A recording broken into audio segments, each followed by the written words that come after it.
ഭൂമിയുടെ ഏതോ ഒരു ദിക്കിൽ ഒരു ചെറിയ വൈറസ് ഇങ്ങനെ തെറിച്ചപ്പോഴേക്ക് ആളുകൾ പേടിച്ച ഓർമ്മണ്ടാവും. ഒക്കെ മൊത്തം പേടിച്ച ഓർമ്മണ്ടാവും. ഇത് 1-2 വൈറസ് അല്ല, 1000-10,000 കൂട്ടം ഒന്നായിട്ടാണ്. എത്രയാണ് ഇവരെ എണ്ണം? ഇവരെ എണ്ണം അള്ളാഹുവിനല്ലാതെ അറിയില്ല എന്നുണ്ട് ചില റിപ്പോർട്ടിൽ. ഇബ്നു അബ്ബാസ് റളിയല്ലാഹു അൻഹു പറഞ്ഞു, മനുഷ്യന്മാരെ അല്ലാഹു തആല ബാക്കിയുള്ള മനുഷ്യന്മാരും ഇവരും നോക്കിയാൽ മൊത്തത്തിൽ നോക്കുമ്പോ 10ൽ 1 ഉള്ളൂ ബാക്കിയുള്ളവര്, ബാക്കി 9 ഇവരാണ്. അത്രയധികം ആളുണ്ടോ? ഉണ്ട് എന്നാണ് ഹദീസിൽ നിന്ന് മനസ്സിലാകുന്നത്. അഷ്റഫുൽ ഖൽഖ് റസൂലുള്ളാഹി സ്വല്ലല്ലാഹു അലൈഹി വസല്ലം തങ്ങൾ സ്വഹാബത്തിനോട് പറഞ്ഞു, സ്വഹാബത്ത് ഒരു രാത്രി മുഴുവനും ഉറക്കമൊഴിച്ചിരുന്ന് ചിന്തിച്ച് കരഞ്ഞ് വിഷമിച്ചൊരു ഹദീസുണ്ട്. ഇമാം ബുഖാരി തങ്ങളും ഇമാം മുസ്ലിം റഹ്മത്തുള്ളാഹി അലൈഹി തങ്ങളും ഒക്കെ രണ്ടുപേരും മറ്റു മഹാന്മാർ റിപ്പോർട്ട് ചെയ്ത ഹദീസാണ്. നാളെ ആഖിറത്തിലെ ഒരവസ്ഥ, ആഖിറത്തിൽ നടക്കുന്ന ഒരു അവസ്ഥ നബി സല്ലല്ലാഹു അലൈഹി വസല്ലം തങ്ങൾ പറഞ്ഞു കൊടുക്കുകയാണ് സ്വഹാബത്തിന്. നാളെ ആഖിറത്തിലെത്തുമ്പോ വല്ലാത്ത ഗൗരവമുള്ള സമയം. യൗമ തറൗനഹാ തദ്ഹലു കുല്ലു മുർളിയത്തിൻ അമ്മാ അർളഅത് വതളഉ കുല്ലു ദാതി ഹംലിൻ ഹംലഹാ വതറന്നാസ സുക്കാറാ വമാ ഹും ബിസുക്കാറാ വലാകിന്ന അദാബല്ലാഹി ശദീദ്.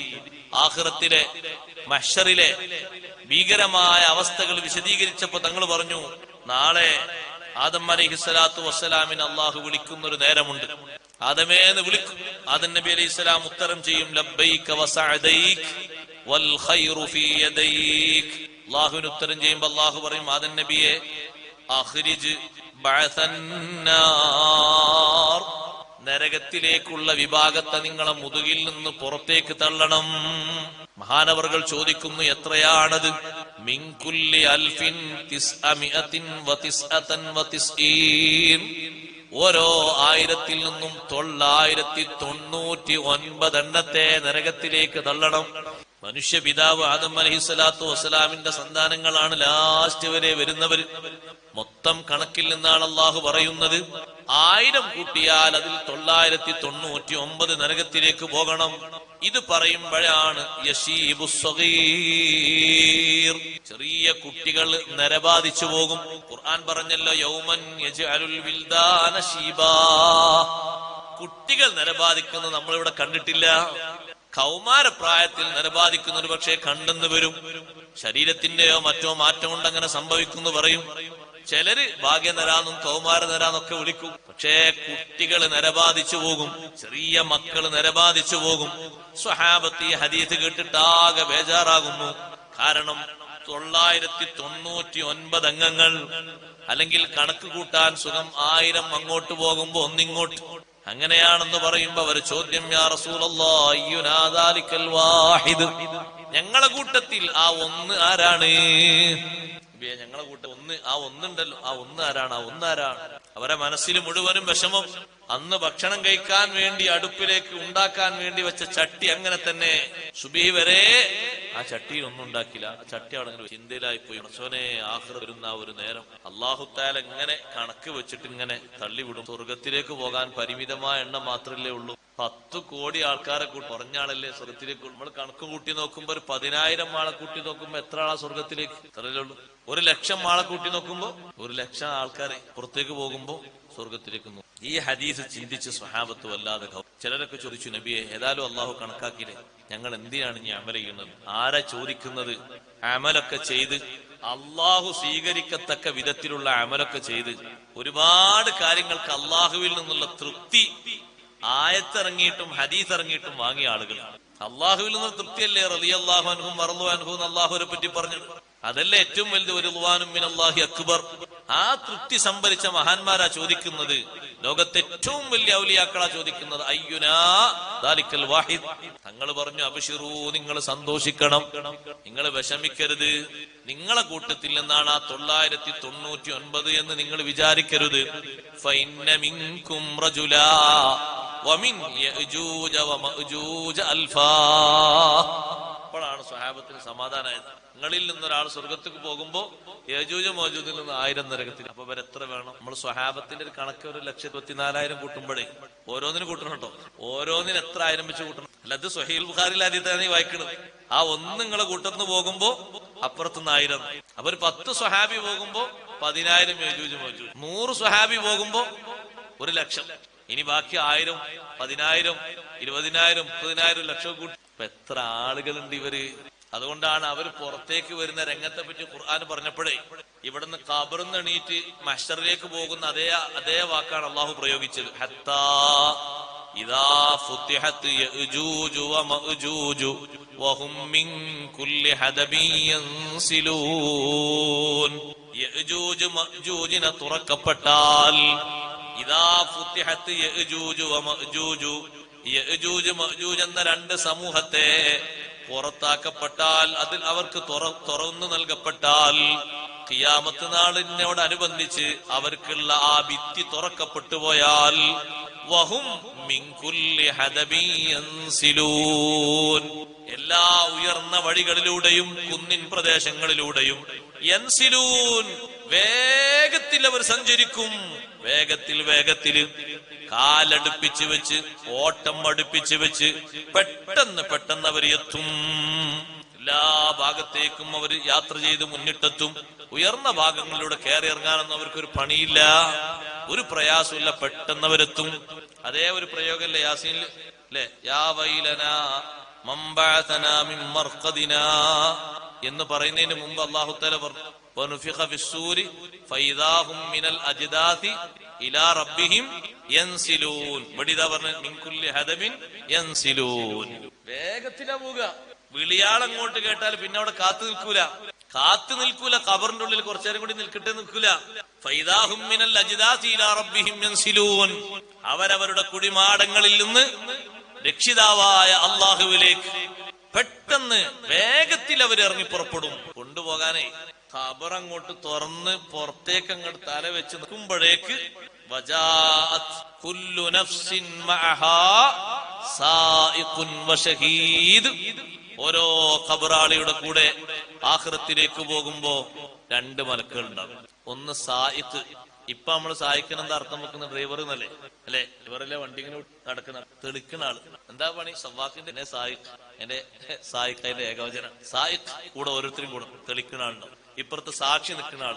അനുകൂലമായിട്ടാണെങ്കിൽ അനുകൂല സാക്ഷി, പ്രതികൂലമായിട്ടാണെങ്കിൽ പ്രതികൂല സാക്ഷി. മഹ്ശറിലെത്തുന്നത് വരെ ആ സാക്ഷി ഇങ്ങനെ പറയും, അന്ന് അങ്ങനെ ചെയ്തില്ലേ, നിങ്ങനെ ചെയ്തില്ലേ, അതുകൊണ്ടാണ് രക്ഷപ്പെട്ടു, അതുകൊണ്ടാണ് ഹൈറിട്ടു എന്ന് അനുകൂല സാക്ഷി. പ്രതികൂല സാക്ഷി, അന്ന് ഇങ്ങനെയൊക്കെ ചെയ്തില്ലേ, കുടുങ്ങാൻ പോണ കുടുക്കന്നിട്ട് ചില്ലറ കൊടുക്കല്ല.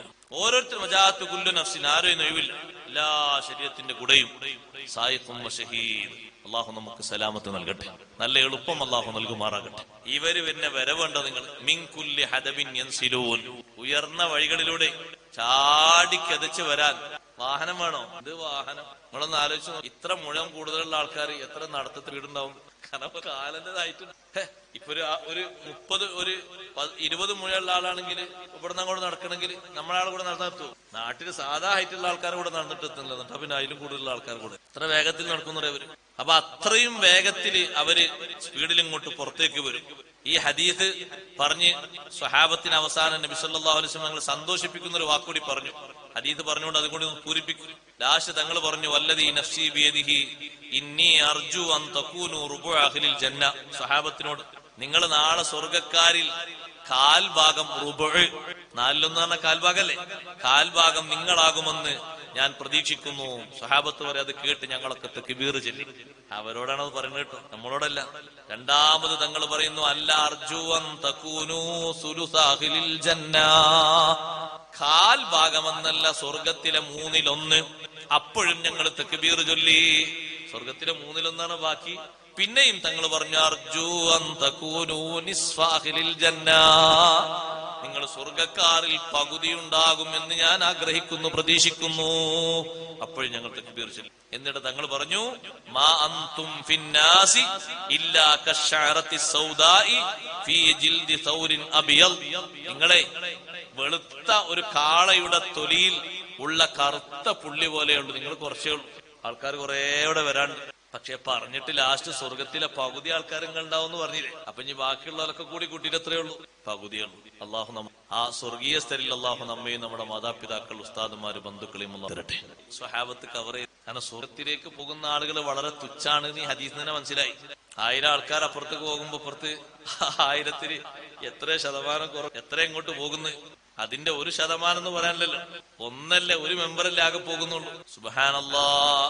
ആ യഅജൂജ് മഅജൂജ് എന്ന വിഭാഗം അവരിവിടെ വന്ന് എല്ലാ വഴിയിലും പ്രവേശിച്ച് കിട്ടുന്നത് മുഴുവനും അവര് നശിപ്പിച്ച് അവസാനം അവര് പറയും, ബഹുമാനപ്പെട്ട ഈസാ നബി അലൈഹിസ്സലാത്തു വസ്സലാമിനെയും കൂട്ടരെയും ഒക്കെ വളയാൻ വേണ്ടി അവരവിടെ പോയിട്ട് പറയും, നമ്മൾ ഏതായാലും നമ്മൾ ഇവിടെ വന്നു, നമ്മൾ ഇനി ഭൂമിയിലുള്ള എല്ലാ ആൾക്കാരെയും നമ്മൾ തകർത്ത് കളഞ്ഞു, ഇനി ഒരു ടീം മാത്രം ബാക്കിയുണ്ട്.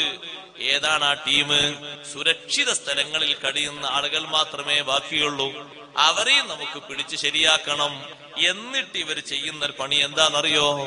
അവരെ കയ്യിലുള്ള അമ്പുകളെ കൊണ്ട് അവർ മുകളിലേക്ക് ആകാശത്തിലേക്ക് അമ്പെയ്യുന്നു. ആ അമ്പ് തായോട്ട് വരുമ്പോ അതിന്റെ തലഭാഗത്ത് രക്തക്കളർ കാണുന്നുണ്ട്. രക്തക്കളർ കാണുമ്പോ അവര് പറയും, ലഖദ് ഖതൽനാ അഹ്ലസ് സമാ, ആകാശവാസികളെയും നമ്മൾ കൊന്നുകളഞ്ഞു. അത് അവരെ സമാധാനത്തിനാണ് ഓല പറയുന്നത്, അല്ലാതെ ആ അമ്പൊന്നും അവിടെ എത്തിയിട്ടില്ല. തൂക്കിൽ അമ്പ ചെയ്യുന്നുണ്ട്, പക്ഷെ തിരിച്ചു വരുമ്പോ അവരെ സമാധാനം, അവിടെയുള്ളവരൊക്കെ കൊന്നുകളഞ്ഞു, ഇനി ആകെ ഈ ഇരിക്കുന്ന ആളുകൾ മാത്രമേ ഉള്ളൂ, അവരെയും കൂടി നശിപ്പിക്കണം എന്ന നിലക്ക് ആ സുരക്ഷിത കേന്ദ്രങ്ങൾ ഇവര് വളയുമ്പോ ബഹുമാനപ്പെട്ട ഈസാ നബി അലൈഹിസ്സലാം വീണ്ടും അള്ളാഹുവിനോട് ദുആ ചെയ്യും. അള്ളാഹു സുബ്ഹാനഹു വ തആല നഗഫ് എന്ന് പേരുള്ള നല്ല പുഴുക്കളെ അള്ളാഹു അഴിച്ചുവിടും. ബാക്ടീരിയകളെ, തുസമ്മൻ നഗഫ്. ആ അണുക്കൾ വന്ന്, ആ പുഴുക്കൾ വന്ന് ഇവരുടെ പെരടിയിൽ പിടിക്കും. ഓരോരുത്തരുടെയും പെരടിയിൽ ഒന്ന് കടിക്കുമ്പോഴേക്ക് അതാ ഓരോ ഭാഗത്തേക്ക് അങ്ങനെ വീഴുന്നു. എല്ലാ ഭാഗത്തേക്കും വീണുപോവുകയാണ്. ഇനി ബാക്കിയില്ലാത്ത രൂപത്തിൽ എല്ലാവരും വീണുപോകുന്നു. എല്ലാവരും പല ഭാഗത്തേക്ക് ഇങ്ങനെ വീണ് തകർത്ത് ഇങ്ങനെ വീഴുന്ന സമയത്ത് ബഹുമാനപ്പെട്ട ഈസാ നബി അലൈഹി സ്വലാത്തു വസ്സലാമിന്റെ അനുയായികളിൽ നിന്നൊരാൾ പറയും, ഇപ്പൊ പണിയായി തോന്നുന്നുണ്ട്, ഞാനൊന്ന് ഇറങ്ങി വെക്കട്ടെ. ഇറങ്ങിയിട്ടെന്നാ അങ്ങോട്ടും ഇങ്ങോട്ടും തള്ളി നോക്കുമ്പോ എവിടെ അള്ളാഹു സുബ്ഹാനഹു വ തആല ചെയ്ത ഒരു ഹിക്മത്ത് കൂടി മനസ്സിലാക്കണം. റബ്ബു തആലാന്റെ ശിക്ഷ അങ്ങനെ വലിയ വലിയ ആൾക്കാരെ അള്ളാഹു തആല നശിപ്പിക്കുന്നതേ ചെറിയ അവസ്ഥ. ഖുർആനിലെ ഉടനീളം നമുക്കത് കാണാൻ കഴിയും. അബ്രഹത്തിനെയും കൂട്ടരെ എങ്ങനെ നശിപ്പിച്ചത്? വഅർസല അലൈഹിം തുയറൻ അബാബീൽ തർമീഹിം ബിഹിജാറത്തിൻ മിൻ സിജ്ജീൽ. ചെറിയ കല്ല. ആയിഷ ബീവി റളിയല്ലാഹു അൻഹ പറയുന്നുണ്ട്, നമ്മൾ കഴിക്കുന്ന കടലല്ലേ, കടല പൊറാട്ടക്കും മറ്റൊക്കെ നിൽക്കുന്ന ആ കടലല്ലേ, ആ കടലിന്റെ അത്ര വലുപ്പല്ല നമ്മൾ കഴിക്കുന്ന പയറില്ലേ, പയറിനെക്കാളും കുറച്ച് വലുപ്പമുണ്ട്. അതാ കല്ല്. ആ കല്ലുകൊണ്ടാണ് കൃത്യമായിട്ട് എറിഞ്ഞത്. നേരെ ഇവിടെയുള്ള ആ മുടിയില്ലാത്ത സ്ഥലല്ലേ, തെറ്റിയിട്ടൊന്നും, അളവ് തെറ്റിയിട്ടൊന്നുമില്ല, ആളെയും തെറ്റിയിട്ടില്ല. വലിയ രസം. ആ പക്ഷികൾക്കൊക്കെ അല്ലാഹു തആല തിരിച്ചറിവ് നൽകിയിട്ടുണ്ട്. ആ യുക്തിവാദിന്റെ കൊല്ലിക്ക് പിടിച്ച് ചോദിക്കേണ്ട ചോദ്യമാണ്. കൃത്യമായിട്ട് എറിയേണ്ട ആളുകളെ പക്ഷികൾക്ക് അറിയിച്ചു കൊടുത്തിട്ടുണ്ടെങ്കിൽ അത് ആരാന്നും കൂടി പറയണല്ലോ. ഒക്കെ യുക്തി ഇങ്ങനെ മുളച്ചിണ്ടായെന്നല്ലേ പറയുന്നത്. ഈ പക്ഷികൾക്ക് എറിയേണ്ട ആളുകളെ കൃത്യമായി അറിയാം. അതുകൊണ്ടാണ് ഈ അബ്രഹത്ത് രാജാവിന്റെ മന്ത്രി അബൂ യക്സൂം എന്നാണ് അയാളുടെ പേര്. ഏറിങ്ങനെ വന്ന് ഓരോരുത്തരും ഇങ്ങനെ താഴെ വീഴുമ്പോ ഇയാള് വാഹനം തിരിച്ചു, ആനയെ തിരിച്ചിട്ട് അയാള് നജാഷി രാജാവിന്റെ അടുത്തേക്ക് പോയി, ഹബശയിലേക്ക്, എത്യോപ്യയിലേക്ക് പോയി. അവിടുന്ന് അയാളെങ്ങനെ പോകുമ്പോ മേലെങ്ങനെ അയാളെ പിന്നാലെങ്ങനെ നല്ല എവിടക്കാ പോകുന്നത്, എവിടക്ക് പോയാലും ഒരു രക്ഷയില്ല എന്നുള്ള അർത്ഥത്തില് പിന്നാലെങ്ങനെ പോകുന്നുണ്ട് എസ്കോട്ടായിട്ട് ഒരു പക്ഷി. അയാള് പിന്നെയും തിരിഞ്ഞു നോക്കുന്നു. പക്ഷിക്ക് യാതൊരു റൂട്ട് തെറ്റലുമില്ല, ആളും തെറ്റിയിട്ടില്ല. ഞാൻ ആ പക്ഷിക്ക് എറിയേണ്ട ആളാണ് ഈ പോകുന്നത്. അയാളെ എറിയേണ്ട നേക്കും കാര്യങ്ങളൊക്കെ ഉണ്ടല്ലോ, അതിന് ഇയാളെ കിട്ടിയിട്ടില്ല. അയാളെ പുതിയ തിരിച്ചല്ലോ, ഇനി അതിന് നേക്ക് കിട്ടും. അവിടെ വെച്ചു. എവിടെ വെച്ചാണ് എറിയാൻ? അപ്പൊ അല്ലാഹു തആല പക്ഷിയോട് കൊടുത്തൊരു ബോധം എന്താണ്? ഇവര് തിരിച്ചു പോകുന്ന ഈ മനുഷ്യൻ തിരിച്ചു പോകുമ്പോ പിന്നാലെ കൂടണം, എന്നിട്ട് എറിയണം. അയാൾ വന്നു. കാരണം സ്വാഭാവികമായിട്ടും ഈ ചരിത്രം പറയുമ്പോൾ ഖുർആനിൽ അല്ലാഹു തആല ഈ വിഷയങ്ങളൊക്കെ ഇറക്കുന്നതിന് മുമ്പ് തന്നെ നാട്ടിൽ പാട്ടാണല്ലോ ഈ അബ്രഹത്ത് രാജാവിന്റെ കൂട്ടരും ചരിത്രം. അതെങ്ങനെ അറിഞ്ഞു? അത് ഈ നടന്ന സംഭവങ്ങൾ മുഴുവനും ഈ അബൂ യക്സൂം എന്ന് പറയുന്ന മന്ത്രി നജാഷി രാജാവിന്റെ അടുത്ത് വന്ന് മിന്നവ്വലിലാഹിരി വിശദീകരിച്ചിട്ടുണ്ട്. ഞങ്ങൾ യമന് വരുമ്പോ ഇങ്ങനെ ഉണ്ടായി, ഇങ്ങനെ ഒരു കൂട്ടർ തടഞ്ഞു, പിന്നെ അങ്ങനെ ഒരു കൂട്ടർ തടഞ്ഞു, പിന്നെ അങ്ങനെ ഒരു കൂട്ടർ തടഞ്ഞു, ഓരോരുത്തരെയും അതിന്റെ അർത്ഥത്തിൽ പ്രതിരോധിച്ചു, ചിലരൊക്കെ കൂടെ കൂട്ടി, മുഴുവൻ ചരിത്രങ്ങളും പറഞ്ഞ് ആ കൊട്ടാരത്തിൽ നിന്ന് ഇങ്ങനെ ഇറങ്ങി മുറ്റത്ത് എത്തുമ്പോഴേക്ക് പക്ഷിത്താലക്ക് ഒറ്റ അവിടെ കിടന്നു. തിരിച്ചറിവില്ലാന്നാ, ഇല്ലെങ്കിൽ പിന്നെന്തിനാ അയാളെ പിന്നാലെ മാത്രം ഓരോരുത്തരെയും നോക്കി കറക്റ്റ് ആയിട്ട് എറിഞ്ഞെങ്ങനെ. ആ വലിയ ആനപ്പടയെ അല്ലാഹു തആല ഏതുപോലെയാക്കി? ചവച്ചു തുപ്പിയ ചവറ് പോലെയാക്കി. ചവച്ചു തുപ്പിയ ചണ്ടി പോലെയാക്കി. അപ്പൊ വലിയ വലിയ ആൾക്കാരെ അല്ലാഹു തആല അങ്ങനെ ശിക്ഷിക്കുന്നു. ആദ് ഗോത്രം, സമൂദ് ഗോത്രക്കാര്, ഇവരൊക്കെ അല്ലാഹു തആല എങ്ങനെ നശിപ്പിക്കുന്നത്? ജിബ്രീൽ അലൈഹിസ്സലാം ഏതെങ്കിലും ആ നാടിന്റെ ഒരു ഭാഗത്ത് നിന്ന് ഒരൊറ്റ ഒച്ചയാണ്. ഖുർആൻ നോക്ക്, അങ്ങനെയല്ലേ പറയുന്നത്? ഇൻകാനത്ത് ഇല്ലാ സ്വൈഹതൻ വാഹിദതൻ ഫഇദാഹും ഖാമിദൂൻ. അല്ലേ? സ്വൈഹത്തൻ, ഒറ്റ ഒച്ച, ഫഇദാഹും ഖാമിദൂൻ. അപ്പോഴേക്ക് കെട്ടങ്ങ് പോയി. കെട്ടുപോയി. ആ ഒരൊച്ച കേട്ടിട്ട് പിന്നെ ഒന്ന് അനങ്ങിയിട്ടും കൂടി ഇല്ല. അതാ കെട്ടുകാരിന്റെ അർത്ഥം. അവിടെ കിടന്നു ഒന്ന് അനങ്ങിയിട്ടൊന്ന് ഇങ്ങനെ കൊട്ടിപ്പടഞ്ഞ് മരിച്ചപ്പോ ഒരു സമാധാനം ഉണ്ടല്ലോ, അതും കൂടി ഉണ്ടായിട്ടില്ല. അങ്ങനെയാണ് പോയി. അവരൊക്കെ നശിപ്പിച്ചത് അങ്ങനെ. വലിയ വലിയ വലിയ ആളുകളൊക്കെ അള്ളാഹുത്തെ നശിപ്പിക്കുന്നത് അങ്ങനെ. ഇപ്പൊ ഇവർക്ക് കണ്ടില്ലേ അള്ളാഹുത്തിന്റെ ചെറിയ പുഴുക്കള്, ആ പുഴുക്കൾ ഒന്ന് പെരടിയോ ഒന്ന് കൊത്തുന്നു. ഒന്ന് പെരടി കൊത്തുമ്പോഴേക്ക് ആള് വീഴും. അവരെ വേറൊരു പ്രതിരോധം അള്ളാഹുത്തല ചെയ്യുന്നില്ല. ഇത്രയും വലിയ ഒരു സമൂഹത്തെ അള്ളാഹുത്താല ചെറിയ ചെറിയ അണുക്കളെ കൊടുത്ത് അവര് ഭൂമിയിലേക്ക് ഇങ്ങനെ ഓരോരുത്തർ ഇങ്ങനെ വീഴാണ്. പിന്നെ ബഹുമാനപ്പെട്ട ഈസാ നബി അലൈഹിസ്സലാമും ഈ 4 പള്ളികളിൽ, 4 പള്ളികൾ എന്നത് ഞാൻ വെറുതെ പറഞ്ഞതല്ല. ചില തഫ്സീറുകളൊക്കെ തൂരിസീന പള്ളി എന്ന് എഴുതിയിട്ടുണ്ട്. ഞാനിവിടെ വായിച്ച നേരത്തെ തഫ്സീലുണ്ട് തൂരിസീന പള്ളി എന്ന് എഴുതിയിട്ടുണ്ട്. തൂരിസീനയിൽ ഒരു പള്ളി ഉണ്ടായിരുന്നു എന്ന് ഒരു സൂചന എത്തിൽ നിന്ന് കിട്ടുന്നുണ്ട്. ഇപ്പൊ നമ്മളവിടെ പോകുമ്പോ കാണുന്ന അവിടെ പള്ളിയൊന്നുമില്ല. തൂരിസീന പള്ളി എന്ന് ഇതാ റൂഹുൽ ബയാൻ തഫ്സീലുണ്ട് തൂരിസീന പള്ളി എന്ന്. 3 പള്ളി നേരത്തെ നമ്മൾ പറഞ്ഞല്ലോ. അതിന്റെ പുറമെ ഈ പള്ളികളിൽ നിന്നൊക്കെ ഈസാ നബിയും അനുയായികളും പുറത്തിറങ്ങി വന്നു നോക്കുമ്പോ ഭൂമിയിൽ അവര് നിന്ന സ്ഥലമല്ലാത്ത എല്ലാ സ്ഥലവും ദുർഗന്ധമാണ്. ഒരു ചാൺ സ്ഥലം പോലുമില്ല. ഇല്ലാ മലഅഹു സഹമുഹും വനതുനുഹും. ഇവരെ ദുർഗന്ധവും ഇവരെ ശരീരത്തിന്റെ അവശിഷ്ടങ്ങളും ഇല്ലാത്ത ഒരു ചാൺ സ്ഥലം പോലും വേറെ ഇല്ല. ഇവര് താമസിച്ച സ്ഥലങ്ങളല്ലാത്ത മുഴുവൻ സ്ഥലം. അപ്പൊ ഇതൊന്ന് ക്ലീൻ ചെയ്യണല്ലോ.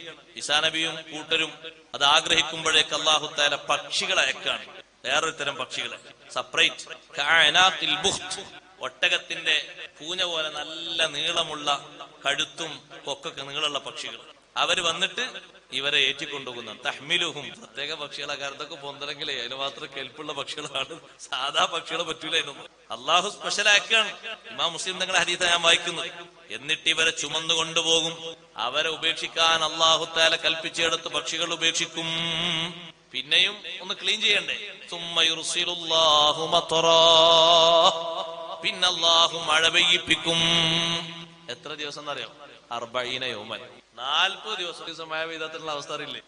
അപ്പൊ ശരിക്ക് ക്ലീൻ സിറ്റിയായി മാറും. ഹദീസിൽ തന്നെ പറയാം, ശരിക്ക് ഒരൊറ്റ വീട്ടിലും വീട്ടിന്റെ തറയും ഒരു കാടും ഒന്നുമില്ല. ഭൂമി മൊത്തം അള്ളാഹു അങ്ങോട്ട് കഴുകും. ഒരു കണ്ണാടി പോലെ ഭൂമിയെ അള്ളാഹു വൃത്തിയാക്കും, ക്ലീനാക്കും. സഹാബത്ത് ചോദിക്കും, നബിയെ പിന്നെന്തൊക്കെ ഇവിടെ നടക്കാൻ പോകും? പിന്നെ ബഹുമാനപ്പെട്ട ഈസാ നബി അലൈഹി സ്വലാത്തു വസ്സലാം മുഅ്മിനീങ്ങളോടൊപ്പം പരിശുദ്ധമായ ഹജ്ജിനും ഉംറക്കും സംബന്ധിക്കുമെന്ന് ഖാല റസൂലുള്ളാഹി. പിന്നെ നല്ല കൃഷികളും മറ്റൊക്കെ ഭൂമിയിൽ ഇങ്ങനെ ഉണ്ടാകും. ഭൂമിയോട് അല്ലാഹു തആല ആജ്ഞാപിക്കും, അംബിതി സമറതകി, ഭൂമി നിന്റെ എല്ലാ ഫലങ്ങളും നീ മുളപ്പിച്ചു കൊണ്ടുവരണം. വറുദ്ദി ബറകതകി, എന്തെല്ലാം ബറക്കത്ത് നിന്നിൽ ഞാൻ നേരത്തെ നിക്ഷേപിച്ചിരുന്നോ അതൊക്കെ നീ പുറത്തേക്ക് കൊണ്ടുവരണം. കാരണം ഒന്നുമില്ലല്ലോ, ഒക്കെ കഴിഞ്ഞില്ലേ. ഭൂമിയിൽ കായ്ക്കനികൾ എന്താ നിങ്ങൾ പറഞ്ഞു? ഒരു തേങ്ങ ഒന്നും ഉണ്ടാകൂല. സുബ്ഹാനല്ലാഹ്, ഒരു തെങ്ങുമില്ല, ഒരു വാഴയില്ല, ഒരു ഈത്തപ്പഴമില്ല, ഒരു അത്തിപ്പഴയില്ല, ഒന്നുമില്ല. ഒക്കെ ഈ പടപ്പുകളൊന്ന് കാലിയാക്കിയില്ലേ. ഇനി അത് ശുദ്ധീകരണം ചെയ്ത് പിന്നെ കിട്ടുന്ന നല്ല ടേസ്റ്റ് ഉണ്ടാവട്ടോ. കാരണം ഒക്കെ ക്ലീൻ ആക്കിയതിനു ശേഷം അള്ളാഹു മഴ പെയ്ത് വൃത്തിയാക്കി തുടച്ചു നീക്കി ഇവരെ ദുർഗന്ധമൊക്കെ മാറ്റി പിന്നെ നല്ല ബറക്കത്തുള്ള ഭക്ഷ്യവസ്തുക്കൾ വരികയാണ്. ഇനി താഴെ പറയുന്ന ഭാഗങ്ങൾ വായിക്കുമ്പോ നമുക്ക് ഓരോരുത്തർക്കും തോന്നും, അന്നത്തെ കാലത്ത് ജീവിക്കുകയാണെങ്കിൽ അല്ലല്ലാ അത് ഭക്ഷിക്കായിരുന്നു. നബി സല്ലല്ലാഹു അലൈഹി വസല്ലം പറഞ്ഞു കൊടുക്കുന്നു, ഫയൗമ ഇദിൻ തഅകുലുൽ ഇസാബതു മിനർ റുമ്മാന. അൽ ഇസാബ ഓർമ്മല്ലേ? അതാ അൽ ഇസാബ. ഫയൗമ ഇദിൻ തഅകുലുൽ ഇസാബ. ഒരു സംഘം, ഒരു ചെറു സംഘം, ഒരു 10-15 ആളെ കൂട്ടിക്കോളും. അവര് വന്ന് ഒരു റുമ്മാനയിൽ നിന്ന് ഭക്ഷിക്കും. റുമ്മാനിൽ നിന്ന്. കാരണം ആ ഭൂമിന്റെ യഥാർത്ഥ ബർക്കത്തൊക്കെ പുറത്തേക്ക് വെളിവാക്കാൻ നമ്മൾ ഉത്തരവിട്ടില്ലേ.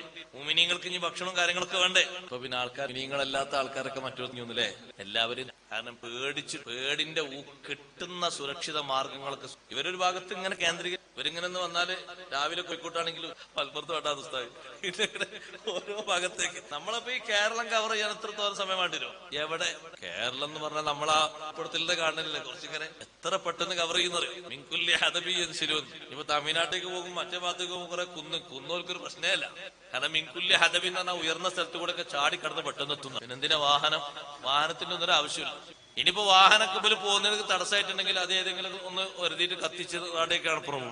ഞങ്ങളൊക്കെ ഒരു കമ്പിവേലിയും ഒരു തടസ്സമൊക്കെ ആക്കി നിൽക്കണമെങ്കിൽ അത് പെട്ടെന്ന് നശിപ്പിക്കും. അവർക്ക് അവരെ ഉദ്ദേശിക്കുന്ന എല്ലാ ഭാഗങ്ങളിലേക്കും എത്തണം. അപ്പൊ എല്ലാ സമ്പൽ സമൃദ്ധികളും നശിപ്പിച്ച ഒരവസ്ഥയിലാണ് അന്ന് ഭൂമിയുള്ളത്.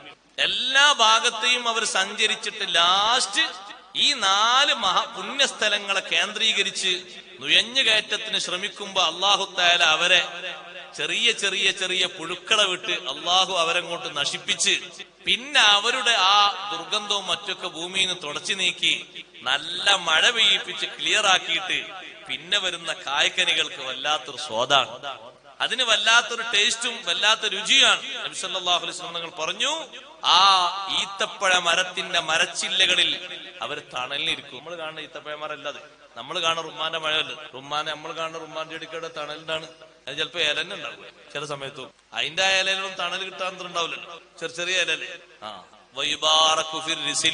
എല്ലാ മൃഗങ്ങളിലും അല്ലാഹു ബറക്കത്ത് ചൊരിയും.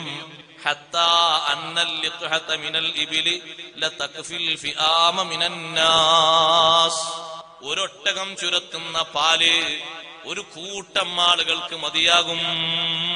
നല്ല പവർഫുള്ളായ ഒട്ടകമായിട്ട്. ഒരു പശു ചുരത്തുന്ന പാല് ഒരു ഗോത്രത്തിനത് മതിയാകും. ഒരാട് ചുരത്തുന്ന പാല് ഒരു സംഘം ജനങ്ങൾക്കത് മതിയാകും. ഒരാട്ടിന്റെ പാല് നമുക്ക്